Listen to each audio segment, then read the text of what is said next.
Hello, everyone, and welcome to the Just Interesting podcast, the show where we aim to talk about things that we find, well, just interesting. And as you can see, it's just the two of us this week, isn't it, Martin? How are you? It is just the two of us. I feel reasonably refreshed. I've had a few days off the old work, off the slave. Oh, lovely. What's the word? I want to say off the wagon. That sounds like a drinking. And I was about to say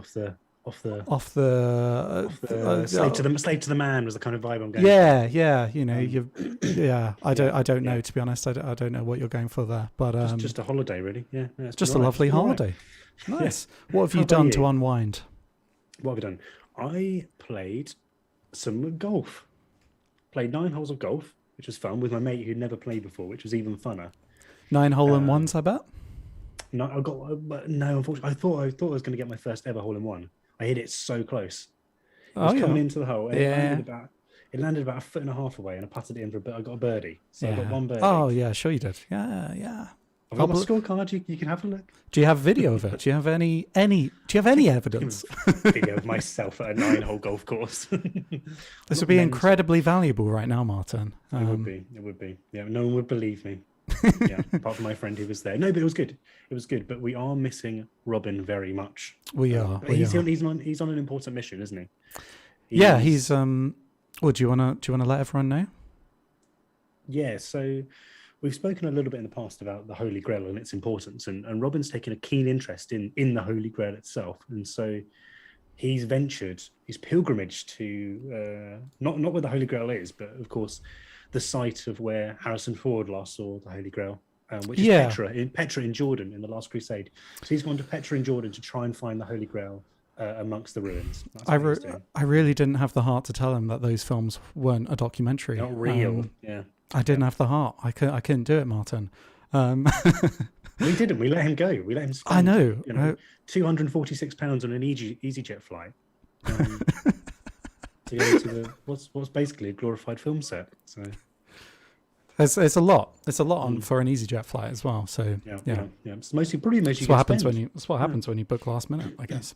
Exactly. But this is just turning into us giving financial advice now. 3.5 weeks is the optimum.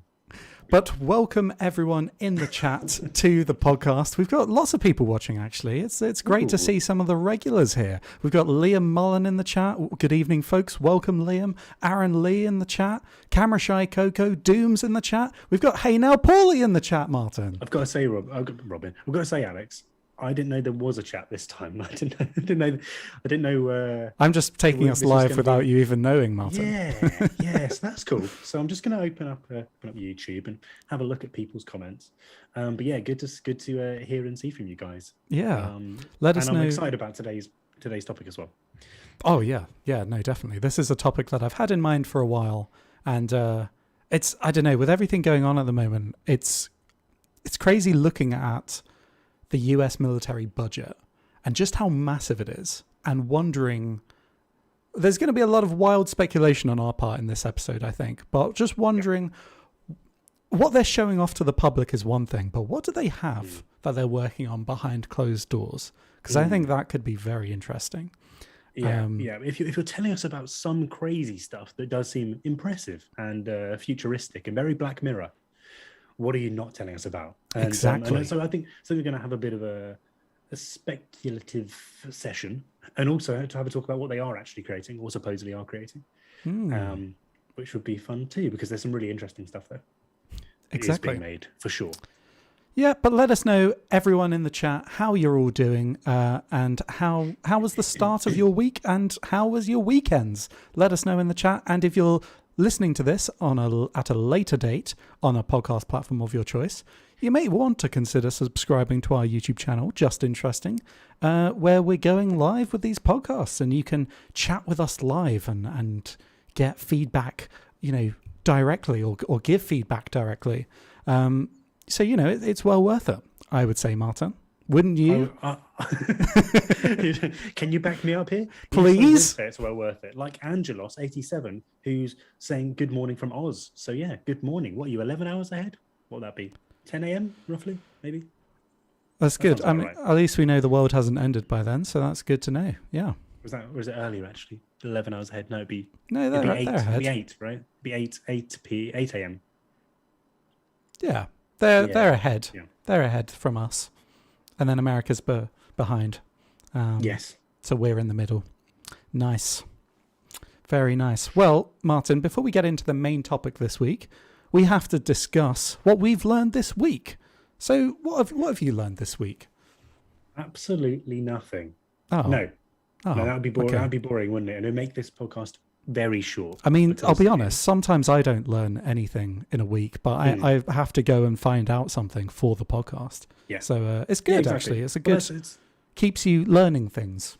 it's an excuse, isn't it? Exactly. To expand your knowledge. Yes, however useless it is. And this is very incredibly useless knowledge, but it is quite interesting. And my bit that I learned this week actually dates back to 1994. And Bloody great year. bloody great. Well, not for some people this year. Not for it was a good year for maybe Britpop, but not so good for two people who were tragically and gruesomely murdered in the UK. Probably shouldn't have said that. Well, I should have waited to hear what the rest of the story was first, shouldn't I? Yeah. Oh mate, there was. I mean, I'm going completely off topic here, but I was watching the UFC on Saturday night. Any fight fans out there? And this guy who's in the prelims, the preliminary fights, was fighting quite low down on the card. Right. And he won. He knocked someone out. And UFC fans are notoriously idiots, right? They're Okay. idiots. Sure. And so he basically starts doing his post-fight speech, and it's like, this is amazing, like great win or whatever. And then he was like, and I just want everyone to just for a second, just to like, if you can, just to check out my Instagram. And everyone's like, boo, boo, throwing things, boo, boo, boo. And then he's like, because my best friend, his daughter's recovering from cancer, and you can donate over there. And then everyone's like, silence, and then yeah. I mean, there's a kind of wholesome should have ending. waited and not booed. I guess there's a kind of wholesome ending to that story, though. At least the audience was like collectively, we made a mistake there. He's not just being he's not just self-promotion. Imagine someone who's there just booing relentlessly, and then like that moment where you hear. Anyway, so wait till people are finished is what the moral of this story is, Alex. I'm sorry, Martin. I'm sorry. I didn't realize I was going to be reprimanded so fully and to the extreme immediately after doing that. But anyway, please tell me. I'm not going to go into details of the murder itself, but basically they've been found shot in their home. These two people. Oh dear. Okay. In Sussex, and anyway, so there was the whole case, and there was a jury trial that took 5 weeks to complete. And basically what happened was they went through all the jury trial, and this man, his name, it doesn't really matter what his name was. His name was Stephen Young. Okay, he was found guilty of the murder of these two people. He'd shot them to death. And then after the trial concluded, in a newspaper called The News of the World, which I think they were done for a phone hacking scandal, weren't they? And they closed down now. Anyway, classic news story. That I remember that. Yeah, I mean, big story. They probably found out. Yeah, it was. They probably found out what this this bit of information via probably phone hacking. But anyway, they came up with the headline: "Murder Jury's Ouija board verdict." And so it turns out that the jury, or 4 members of the jury, had stayed in a hotel overnight together and had undergone a session with a Ouija board and had basically come up with their decision on whether he was guilty or not via this board, which, if you don't know, is kind of what's supernatural seance-y you thing. can you can speak to the dead. Speak to the dead. Yeah, You asked it who. You put your fingers on it, and then like the ghosts move your fingers around when, it's probably just kind of that diffusion of responsibility. You're all kind of moving it a little bit, but it feels like some spirits moving it around. Yeah. So they asked who killed you. They supposedly got the one of the victims there and said who killed you, and then they spelled out the name of the killer, and then they used this as part of the basis of their verdict. And of course, this blew up, and they were reprimanded and thrown off the jury, and there was a retrial, and actually the same bloke was found guilty regardless. So perhaps the Ouija board worked, but it was just absolutely don't bizarre. knock it. Yeah. Yeah, but I mean, talk about like a lack of responsibility. what the hell are you doing? Also, 4 of the jury members. So 4, there's yes. how many people are on a jury? 12. 12, 12, yeah, 12 people on a jury. So a third of the jury were convinced that, oh yeah, do you reckon one person maybe just floated the idea, like at the end of a session? They're like, hey guys, look, I'm just throwing this out there. Yeah. Ouija board around my place tonight? Yeah? Let's get to the bottom of this. Let's crack this case wide open. Yeah. And Horrific. 4 of them were like, yeah, sure. Yeah, let's do it. Let's do it, man. Yeah. So that was pretty shit. So the 90s weren't all good. Still though, There we go. I still maintain pretty good for film at least. It's a pretty good year. You've got some 94. Yeah. 94, 94, 94. Basically any film you can think of. GoldenEye. 94. What came out in 94? Okay. Shawshank Redemption. Oh, was it? Okay. Shawshank Redemption. Forrest Gump. Was that 94 as well? 94. Okay. Fight Nice. Club. Okay. No way, that was 94. Surely not. Yeah, it was big time. I'm 90% sure. Please correct me in the comments if I'm wrong. There's no way I'm going to Google that one. That's much. Google, yeah, you Google it. You Google it. Fight Club release date 12th of November 99.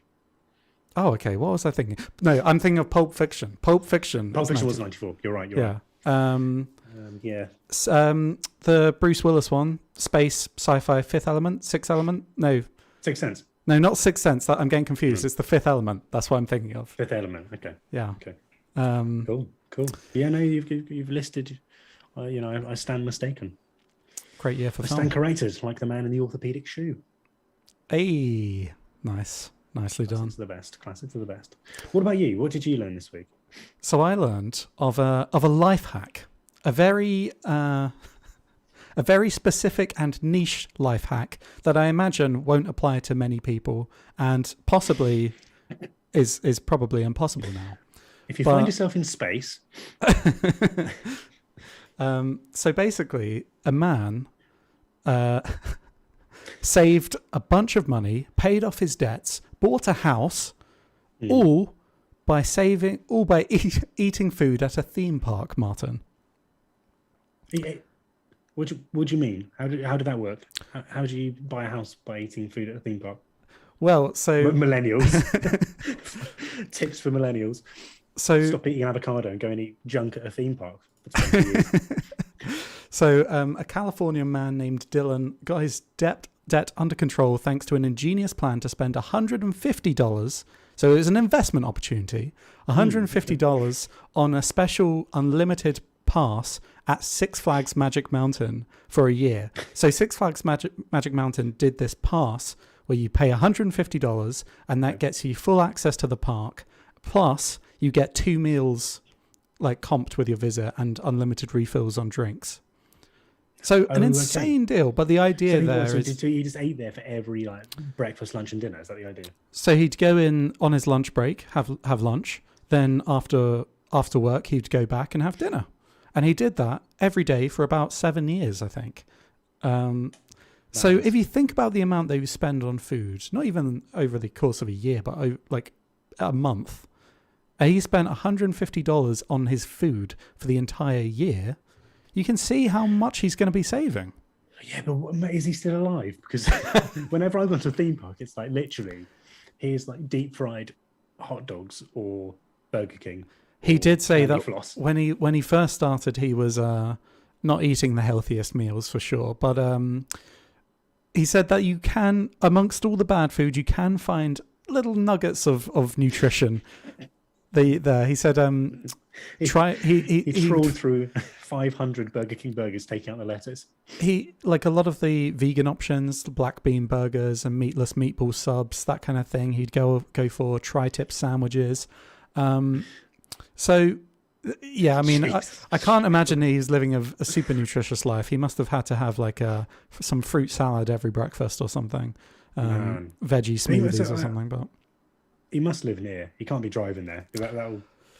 I think that is the real life pro tip here. He clearly lived very close to the theme park, enough to make this viable to actually save money. Because that's the idea with these unlimited passes. They never expect anyone to actually enter every single day for an entirety of a year. But it could be an attractive proposition for people that are taking like a week-long vacation and want to go to the theme park several days out of the week. True, you're sponsored by 5 flags, 6 flags.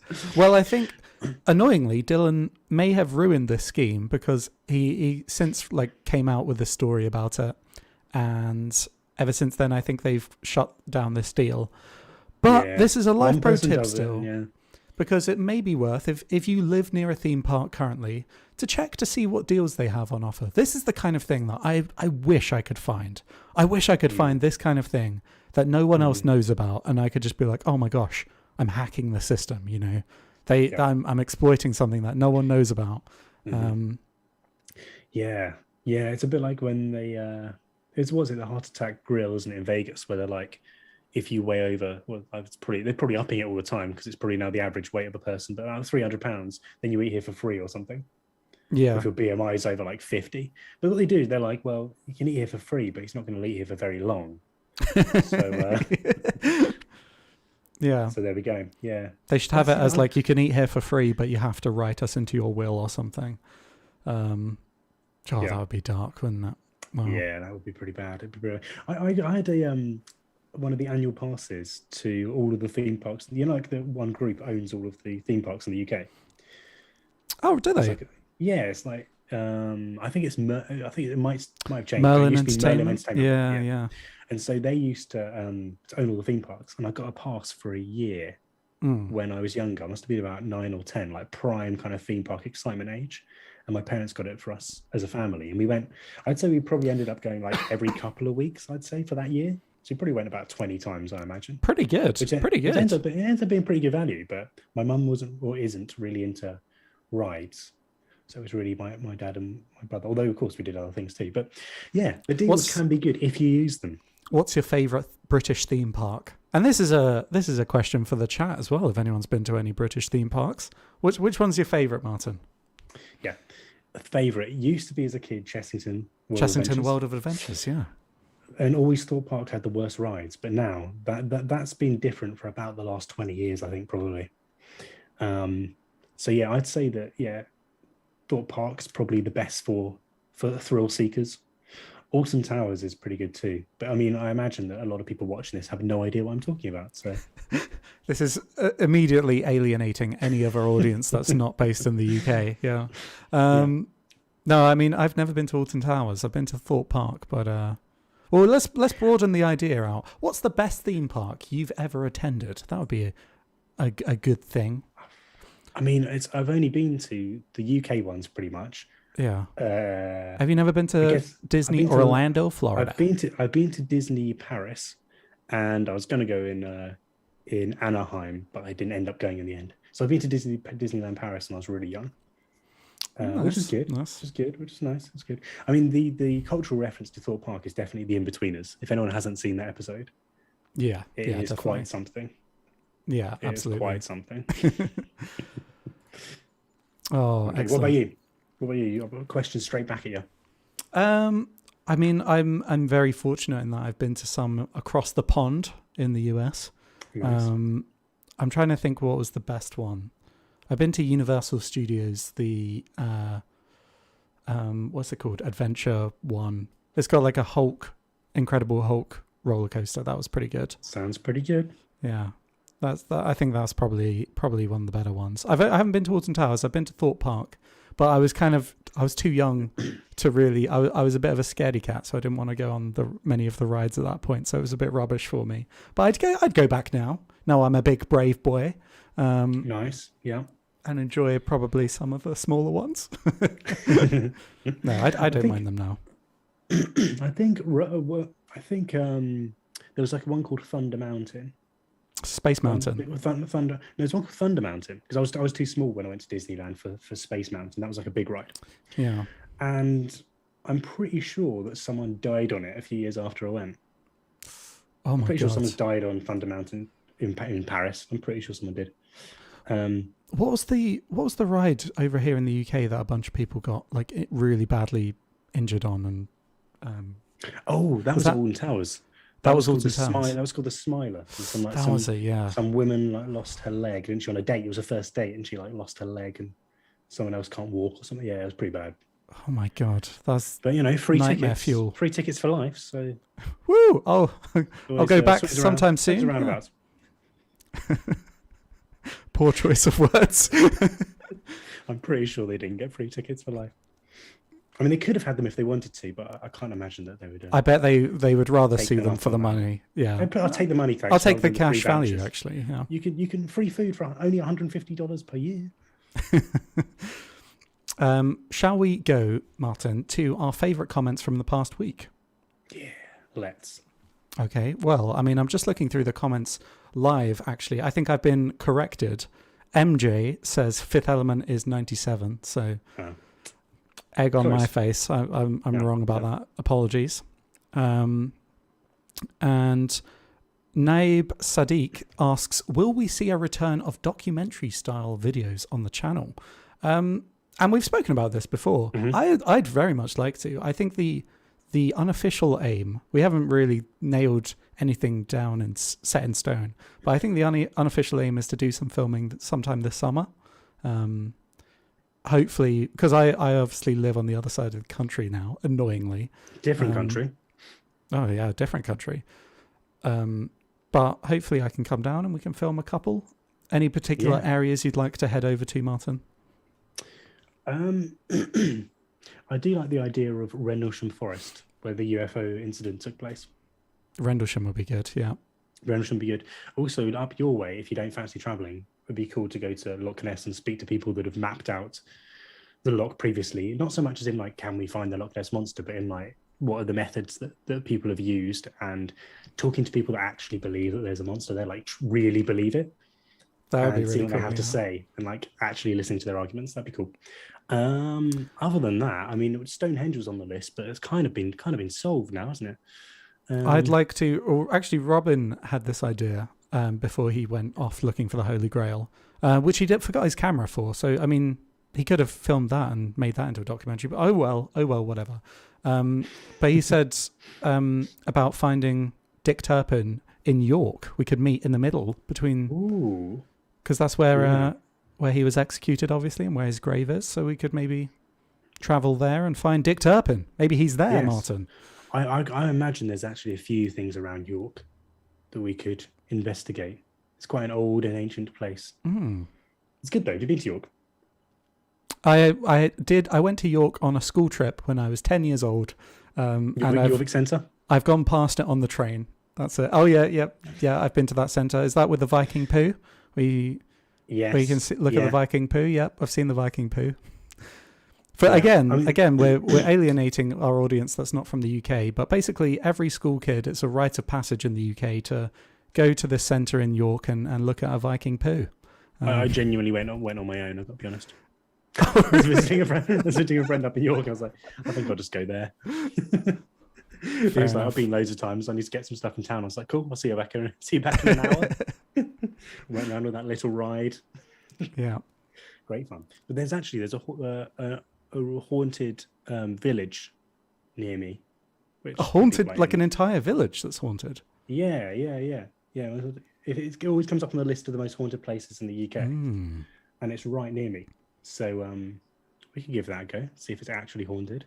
And with that, there's like some of the oldest pubs and inns near where I live too, dating back to the 1200s. So that sounds lovely. That sounds really cool. Potentially, there's lots of ideas. If there's anything, we've got lots of ideas. So it's just finding a good time to get together and do it. I'd like the idea. Swifto says, I'd just like to see any kind of road trip video kind of thing with you guys. I'd love to do that kind of thing. Let's get a mystery mobile and go around solving mysteries. Those pesky kids. Yeah, I think that'd be really fun. We would have found the Holy Grail if it wasn't for your pesky kids. Yeah. You'd have to drive us everywhere though, Martin. Can you not drive? I mean, no one else drive apart from me. I can drive, but I haven't driven since I passed my test. So I'll be fine. We could put on provisional plates and drive around.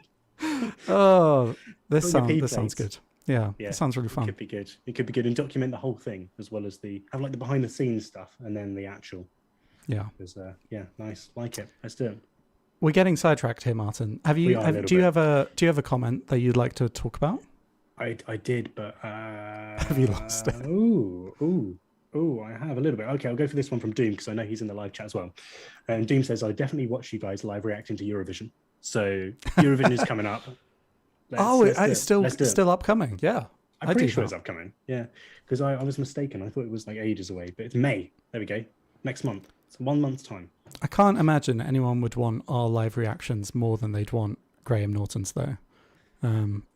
He is very good, actually. Yeah. Doom in the chat. Oh my God. Robin is Fred, Martin is Daphne, and Alex is Scooby. I'll take it, yeah. Nice. At least it's not scrappy. That's... So it's a difficult one to assess, but I don't know. That's who would you say each of us are, Martin? I don't know. I don't even know where to start. I could be Shaggy on, when I don't cut my hair. I think either of us could fall into that category. Yeah. Scoob, Daphne. I think Robin could be Fred. He's got kind of he doesn't act like Fred, but he's got that kind of, But I think he's also got he's got the bravery, but he's also got all the knowledge. So he's like Fred and Velma mixed together. Yeah. I think we're both. You and me are just like Shaggy and Scooby, either or. Interchangeable. And Robin's just kind of leading the pack. Nice, like it. Oh, okay. So, shall we tackle the main topic this week, which is what kind of secret weapons are DARPA and the US military working on? And this is just a reminder for anyone watching this later on. I'll say this now for the benefit of those watching at a later date. The full podcast will be shown in the link in the description below. Okay, that makes no sense for anyone watching this right now. But when we cut this down, yeah. So Martin, here's a question for you. Well, I don't know if it's a question, but it's a thought to ponder. Okay. If alien technology does exist and is being held by the US government, as lots of conspiracy theorists point out, surely it's now the worst kept secret in history. We've had Roswell. We've had Area 51, flashing lights, little green men, abductions, animal mutilations, Shag Harbor. All of these stories are fed to us through the pop culture mill to the point of exhaustion. Even the supposed enforcers of this secret, the Men in Black, have their own movie franchise. But what if there's a kernel of truth to these outlandish theories, Martin? Yeah. So yeah. I mean, they can only ever be recorded on a potato, no matter how good technology gets. It's a potato or nothing. Exactly. A potato or nothing. But what if the US military isn't covering up alien technology, but they are covering up the truth of just how advanced the technology at their disposal truly is? And how do we know that they could be doing this, Martin? Because they've already done it before. Dun dun dun. So, back in the early 80s, a trained disinformant called Richard Doty worked for the US government and spoke to witnesses of advanced aerial vehicles, like prototypes that the US military were working on, and encouraged them to believe that what they'd seen was of alien origins, when in actuality, they were just prototypes. Also, to support this, the US government denied the existence of Area 51 all the way up to 2013, when the CIA publicly acknowledged the base's existence for the first time. So this was, it was kind of common knowledge that it existed before this point from like satellite imagery. But this was how far the US military went to deny its existence of something that was kind of well known at the time. Yeah. So bearing all this in mind, Martin, along with the fact that the US military receives more funding than the next 10 countries combined, approximately $778 billion in 2020.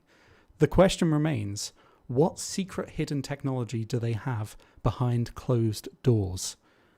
Yeah, it is crazy. I think what makes us even more intrigued and perhaps more skeptical is the fact that they have been creating what is essentially, incredible advancements in technology. And these are DARPA is made up of some of the most intelligent geniuses in the country.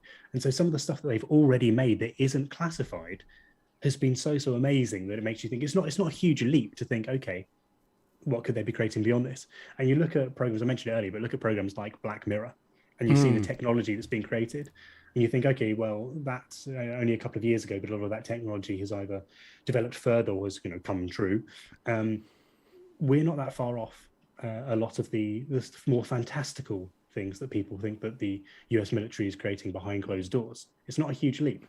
So yeah, the question always is, if they manage to create, I mean, just looking at some of the stuff they've managed to create, like synthetic blood is one, mind-controlled artificial arms is another one, which is pretty crazy. We can go into some of these if you like. Yeah, so you're saying that these are things that they've already created, synthetic blood being one of them.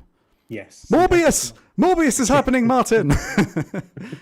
I don't know the full plot of Morbius, but I know it involves synthetic blood. So they're able to create synthetic blood because especially I think it's on the front lines of war. There's often not enough blood to go around when people get injured. So synthetic blood, of course, is going to be a really, really useful thing to be able to create. You don't have to deal with diseases or issues with the blood as well. Sure. Yeah. And then with the mind-controlled human arms, I don't know exactly how you plug it in, but you can plug it into your but not directly into your brain, but your arm knob controlled by your brain, right? You've seen people who lose their arms, but they can still move like their fingers because of these amazing synthetic arms. So there's of course just these amazing technologies that have been created. So the question is, what beyond that is being made? Yeah, because that's the thing. Those are just what we know, what we've heard about. Yeah. But for those of you that don't know what DARPA is and why we're specifically singling them out, the Defense Advanced Research Projects Agency, DARPA, is it's a research and development agency of the United States Department of Defense responsible for the development of emerging technologies for use by the military. So it's very much the kind of agency that's responsible for looking at the feasibility and viability of these kind of technologies. And they've got their so many fingers in all sorts of pies, Martin. They've got research ongoing in different areas, and there are several like major projects that we'll probably mention that mysteriously kind of shut down, or either they decided, oh no, it's not worth the effort, or they really made a breakthrough and suddenly they don't want to talk about it in public anymore. They want to keep it hidden behind closed doors.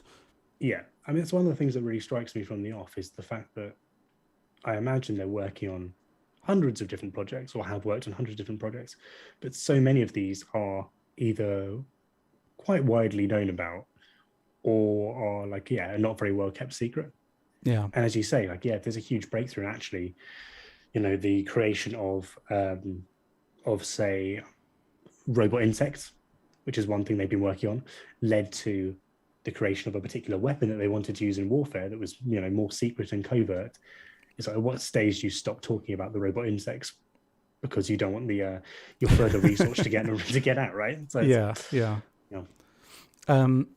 So I mean, you mentioned robot insects. That's an insane. Just to put to perspective, like how many different varying things DARPA works on. Yeah, synthetic blood, robot insects. 2, what someone's already mentioned in the comments, and I want to speak about HARP. Weather control technology. Oh my God, YouTube's really not going to like this one, is it? We're saying all the keywords. No. I can see it's already been. I looked on the dashboard, and it's already been flagged as having limited advertising. Oh, okay. So just interesting. Patreon.com/just interesting. There we go.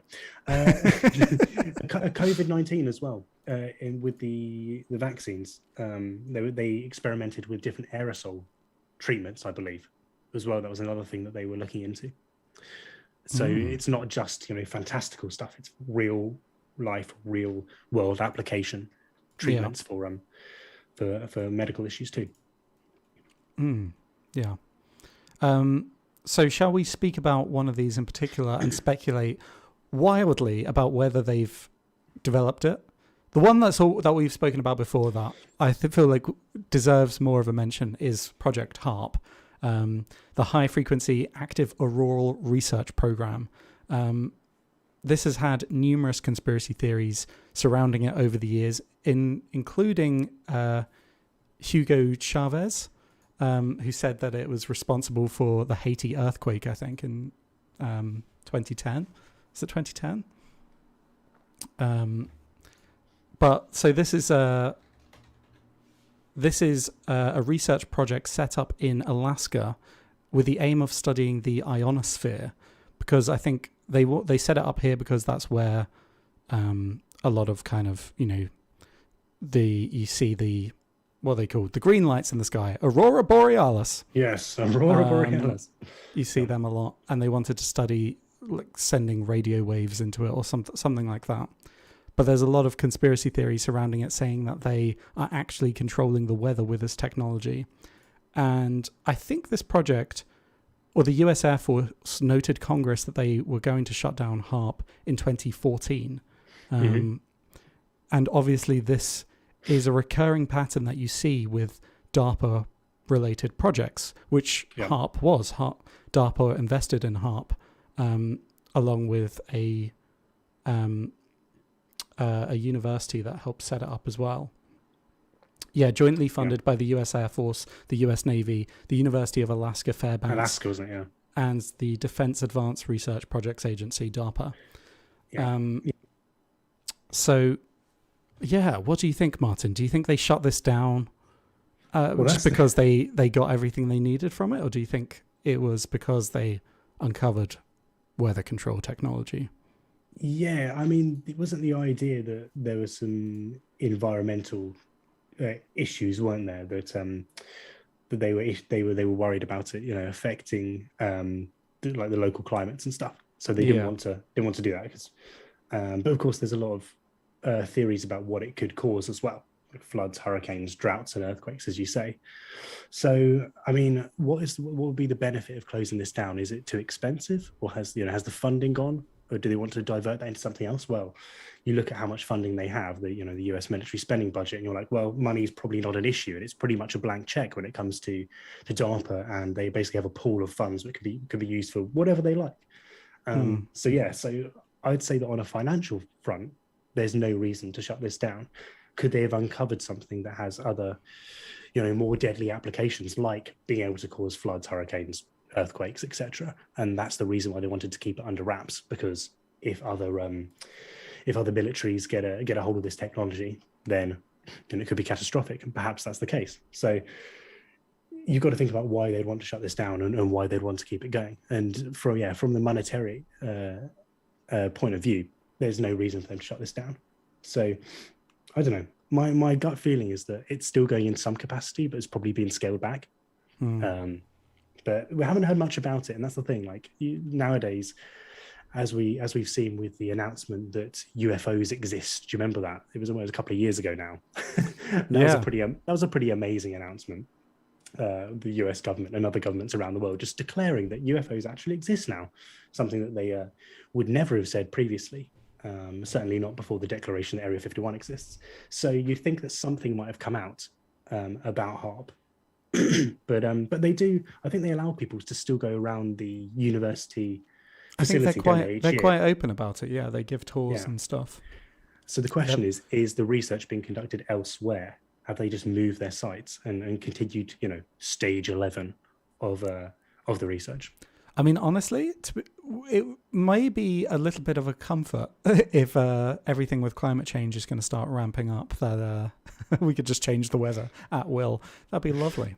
They did that, though, didn't they? And was it the Olympics? I don't think it was Tokyo, but was it Beijing? Didn't they changed the weather? They made it rain or stopped it from raining. Cloudbusters. That was the idea, wasn't it? Yeah, I think that they also superimposed fireworks over the opening ceremony to make it look better. So that was the theory, wasn't it? That they tried to stop the rain, especially over the opening ceremony and over the stadium. Yeah.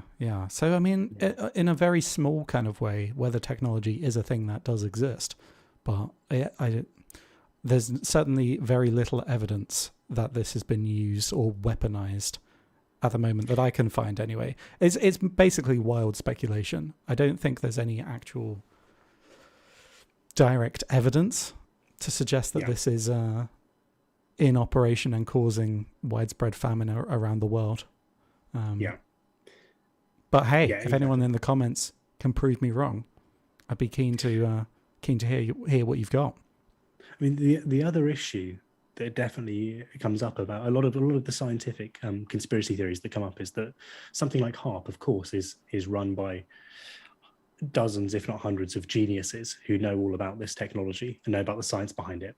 And trying to explain what's going on in a study like that to your layman on the street, let alone someone who who's relatively intelligent, is almost impossible. So if you can't explain it, there's automatically no transparency or very limited transparency. So you can't explain science to someone. So it's like, well, they're trying to hide it from us. It's like, no, it take like 6 months to even try and explain it to you, and then you wouldn't understand it anyway. So I don't know. With a lot of these, it's just people. There's a lack of understanding that usually forms the conspiracy as opposed to being anything else. But I think they actually responded to the conspiracy theories by saying we're studying the ionosphere, which doesn't have or has very little to do with the weather systems on Earth. That's like the tropicosphere or some other spheres of influence in the US in the atmosphere, and the ionosphere doesn't really affect that. So I think it's kind of a lack of understanding on people's parts, maybe a bit of ignorance with regards to the intense science surrounding it. But then, I mean, it's easy to just say as a conspiracy theorist, well, I mean, you're not investigating the ionosphere then. That's just a front. That's just a cover. But again, there's very little evidence to suggest that what they're doing isn't legit. But still, that is definitely an interesting thing. And the fact that DARPA had their hands in it makes me think maybe they were looking potentially for a way to weaponize this at some point. Perhaps. So what other ones do you think they have? In terms of what they're doing, well, one of the things that comes up is rail guns. Often comes up, doesn't it? Yeah, they're working on rail guns, and basically, with Russia working on their missiles that can go at the speed of sound, isn't it? These sonosphere. They've got Russia's recently, I think, in Ukraine used a hypersonic missile, which I think is 5 times the speed of sound. So that's, and the speed of sound, if I'm not mistaken, is around 750 miles an hour. Yeah. Around that. So around 3,000 miles per hour or 3,500 miles per hour. We're talking about.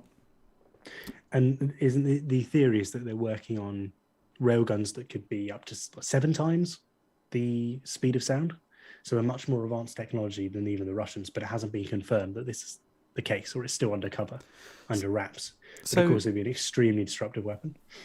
Yeah. So interestingly, this is on DARPA's website. This isn't a conspiracy theory, but they had a hypersonic missile test last week. So this was on the 5th of April. They made this announcement. They had a second successful flight for DARPA hypersonic air-breathing weapon concept, HAWK. They love their acronyms, don't they? Do you think they come up with the acronym before they come up with almost definitely what it's actually called? So this is a Lockheed Martin version of the hypersonic air-breathing weapon concept. And this is a hypersonic weapon similar to what Russia just used in Ukraine, allegedly. But it's air breathing. So I think it, unlike that one, which just uses kind of rocket fuel to get to its target, I think this one, because it utilizes the air, like a plane, like a jet engine, it can travel far greater distances and still at that hypersonic speeds. Yeah. And this is the thing. This is them talking about these tests last week. So I wonder how far advanced are they that this is what they're announcing publicly. And I guess they're announcing this publicly in order to kind of, because surely they've got to balance it with what we're keeping secret so our enemies don't know about it, what we're working on, compared with what we want to showcase to show our enemies, hey, don't mess with us. That's it, isn't it? This seems like a very political statement, doesn't it? It's like, okay, well, you've created this. Look what we're creating. It's very much a one-upmanship, isn't it? Like in the Cold War. Yeah, you're very much showing off your military capabilities and the research you're working on. Yeah. Whether it's true or not, I mean, yeah, if they suggest that they've tested it. Do we know that they actually have, or is it a piece of cardboard? Yeah. Very true. Is it a balloon? Yeah. So yeah, that's it'd be interesting to see, but it seems quite political when they announce what they've been working on. Like, oh, we've been working on potential things to help the coronavirus pandemic. Oh, we're working on something that's actually better than what the Russians have been using. You know, they're political hot topics a lot of the time, what they're announcing, or at least the ones that get the media attention. I've got one. Have you ever heard of Project 1794? 1794, bloody good year. No, I don't know. No, I haven't actually. No. So this was a project in the 1950s, a military venture called Project 1794, which aimed to build a supersonic flying saucer. And you can search this. This was plans for this. Declassified materials showed the US Air Force had a contract with a Canadian company to build a flying saucer.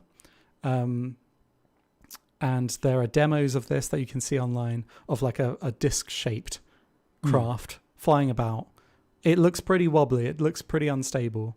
But the original plan was for this to reach a top speed of between Mach 3 and Mach 4 and have a ceiling of over 100,000 feet and a maximum range with allowances of about 1,000 nautical miles. So they got to the pre-prototype testing stage. And this was in 1956. So this was, nearly 70 years ago now? Yeah. Which is mad when you think about it. So I'm just thinking, and this project was eventually shut down, apparently, because the craft was apparently unstable. It just wasn't working out. It wasn't working. However, this declassified document hints that the product development seemed to be going better than planned, saying the present design will provide a much superior performance to that estimated at the start of contract negotiations. So it begs the question, why was the project dropped? Why aren't wars being fought with flying saucers, Martin? And interestingly, the cost of continuing the prototype was estimated at $3,168,000. Which, in their money back then. In the money back then, which in today's money translates to about $26 million. It's not crazy, is it?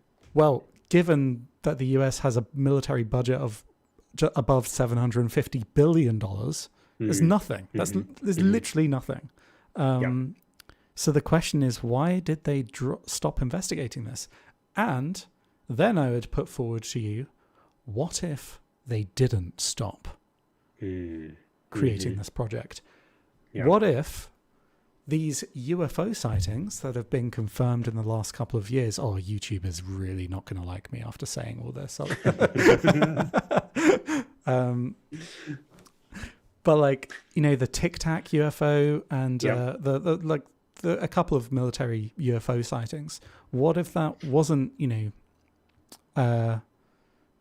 random military people coming forward and talking about it, but maybe that was a planned statement by the US military to kind of say, look what we've got. Look what we've got to their rivals. When did this finish? When do you say it finished? Supposedly?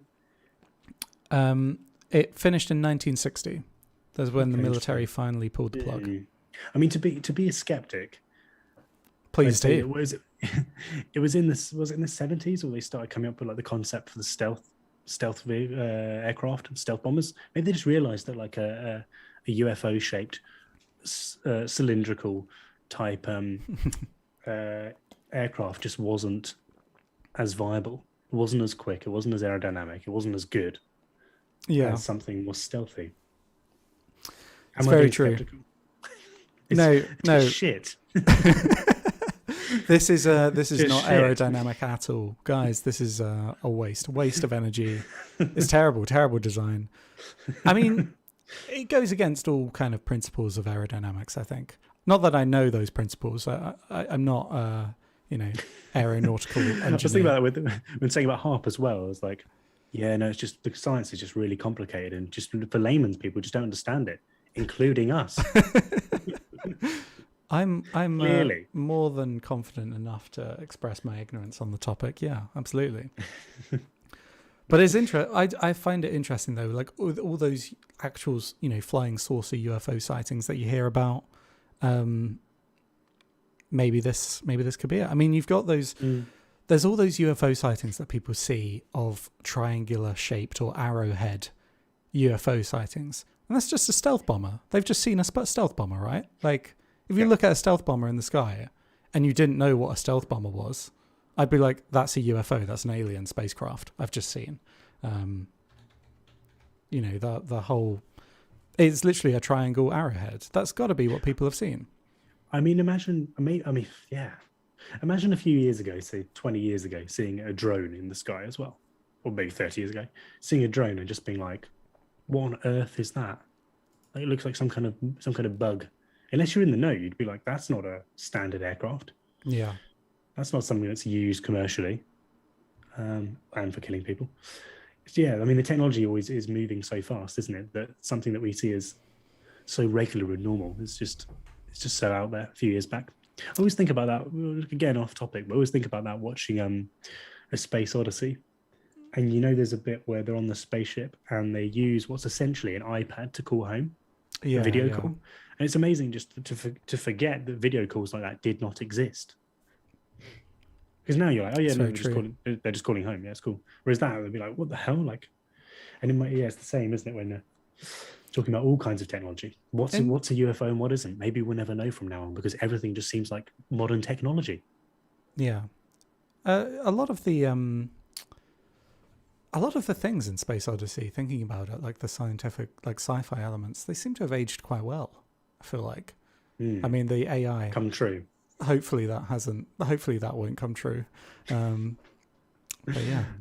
I think we're very much along that path. We're along that pathway. Yeah. Yeah. We are. I mean, Robin's going to download his software update now, so hopefully we won't have to unplug him in the future.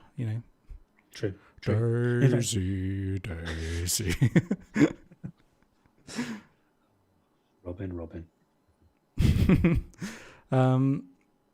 So yeah, I mean, I feel like those recent military UFO sightings, maybe those are a good place to end on. But what do you guys think in the comments?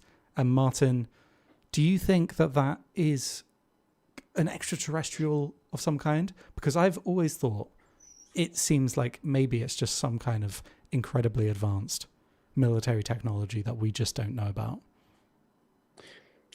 It's likely to be advanced military technology, and part of it is that we do know now that, as you say, that the intelligence services and the US military have in the past wanted people to believe in UFOs to cover up their actual military secrets and military sightings. The reason being that you can always dismiss someone who says they've seen a UFO, whereas if you've seen something that's actually a real US military aircraft, that's much more valuable to them than someone saying they've seen a UFO. So it seems likely that they have seen some military aircraft. But at the same time, I mean, the opposite of that is that it could almost be a double bluff. It's like, okay, well, we can't let people know that they've actually seen an alien, so we'll say that it's people to say they've seen an alien. And then people will call them idiots and say, no, it's got to be a US military aircraft. But actually, the US government doesn't know what it is. It is truly an unidentified flying object. So perhaps that does suggest alien life. But of course, it still has to be recorded on a potato, regardless of what you see. And that's the US military as well. Come on, guys. Come on. Always come back to the potato. It's just the most tried and tested. So have I sat on the fence there? Probably, but yeah. So what are people saying in the comments? Yeah, Leah Mullen, the Avro, if I remember. Yeah, that's correct. That's the project what did I say? Project 1794, the Avro car, I think it's called.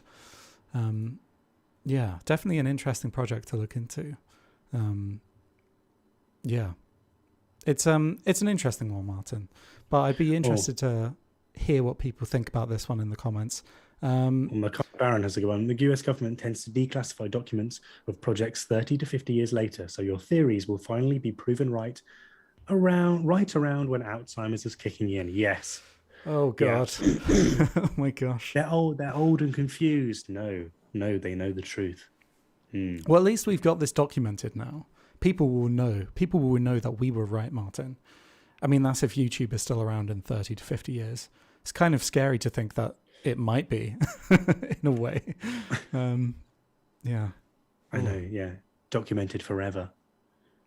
Yeah. And then there's no one to take this channel down as well, apart from YouTube and perhaps the US government after this video. Indeed.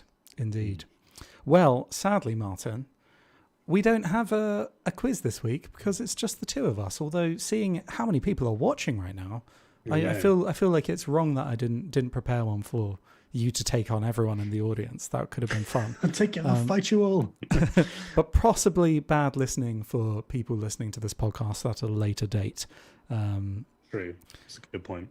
But just a reminder to anyone listening to this at a later date that you can catch us live on youtube.com/justinteresting. You can also sometimes catch us live over on our Twitch channel, twitch.tv/just_interesting. I haven't played any games in a while, but we were playing some Aliens Fireteam Elite a while back. But we were talking about the idea of just doing some informal like tier lists and stuff on there, weren't we, Martin? We were. I mean, any ideas for it? It could be anything from cheese. Let's rank our cheese to movies or games or something like that. It could be fun to do a tier list and basically just get in a right argument with each other and have a falling out. So that sounds like a good time. Yeah, sounds like a good time. Me and Robin have spoken at length about James Bond themes, the theme songs from James Bond. Which I'm so sorry, Alex. You've been basically anytime the camera's shut off, they instantly start talking about James Bond, James Bond or rugby. Yeah, it's kind of more of a one-way conversation, the rugby one, but yeah, it's true. Go Now Us Go says need a Twitch stream soon. Okay, Go Now Us, this is for you. I will do one tomorrow. How about that? Don't know what yet, but I'll try and get one done tomorrow. Elden Ring. I'm actually thinking of doing an Elden Ring one, just because I'm a bit lost, so I could probably do with some help. Whereabouts are you currently? I'm I think I've just got to Caelid. Ooh, is that the Red Sky place? Yeah. Red Sky Night is not Shepherd's Delight. Not in Caelid. No, it's indeed. Not. Yeah. Anyways, guys, thank you everyone so much for watching this live podcast. Let us know what you thought of this discussion in the comments down below. We're going to be cutting down and trimming this podcast, so the main section will appear as a separate video on the channel, and this full live podcast will still be available on the channel page itself. But thanks everyone so much for watching. I hope you have a lovely week, and we'll see you next time. Bye-bye. See you later.